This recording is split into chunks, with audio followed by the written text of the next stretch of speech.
Ito ang GMA Regional TV News. Mainit na balita mula sa Luzon, hatid ng GMA Regional TV. Arestado ang isang lalaking suspect sa kabi-kabilang pagnanakaw sa Antipolo, Rizal. Chris, ano ba yung mga ninakaw raw ng mga suspect? Susan, mga alahas gamit sa bahay at cellphone daw ang kabilang sa mga pinuntirya ng suspect mula sa mismong mga kabarangay niya sa San Isidro. Kabilang dyan ang nahuli cam na pag-akyat bahay niya sa isang bahay roon. Umakyat ang kawatan sa veranda ng second floor at sapilitang binuksan ang bintana ng isang kwarto. Nahuli siya ng biktima habang kinukuha ang isang kwintas at mga singsing. Kaya lumabas siya sa bintana para makatakas.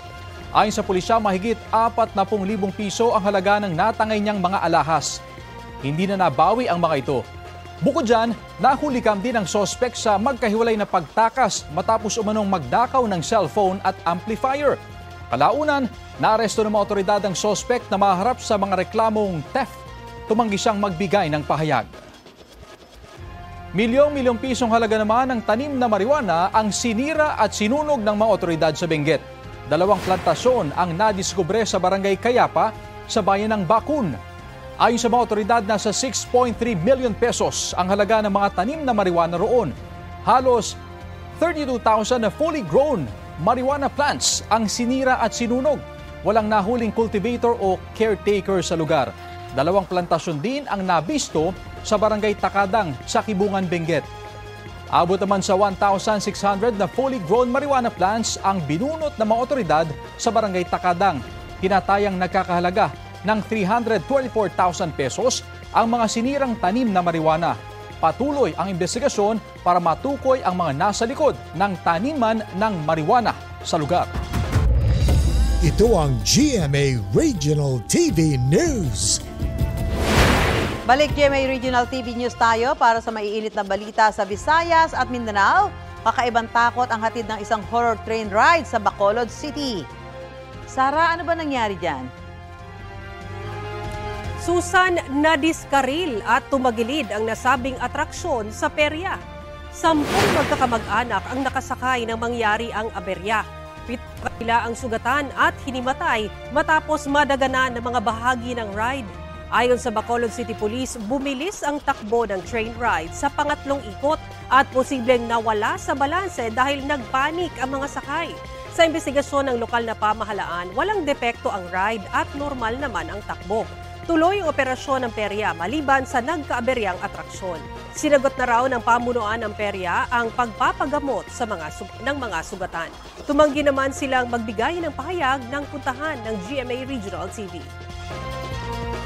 Isang pulis ang naaresto dito sa Davao City dahil sa iligal umanong pagbebenta ng hindi lisensyadong armas. Kasama niyang nahuli ang isang manager ng security agency. Nakumpiska sa kanila ang 5 baril, kabilang ang service-issued firearm ng pulis, pati mga magasin at mga bala.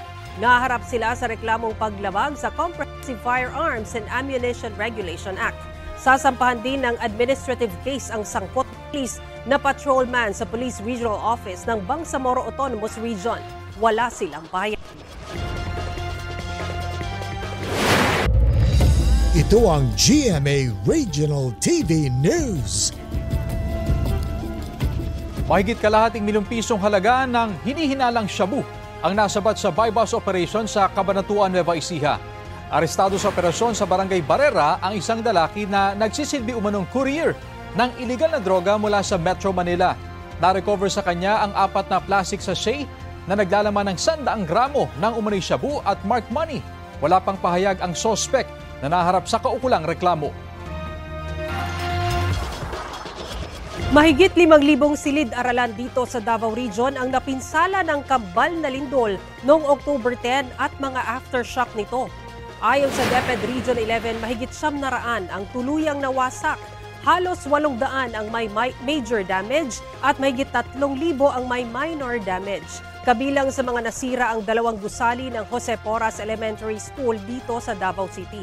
Iniutos naman ng DPWH na simulan agad ang pagsasaayos ng mga nasirang classroom.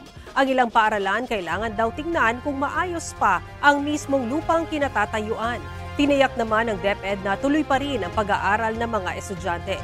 Balik normal na ang klase sa ilang bahagi ng Davao del Norte at Davao del Sur habang blended learning muna sa iba pang bahagi ng rehiyon.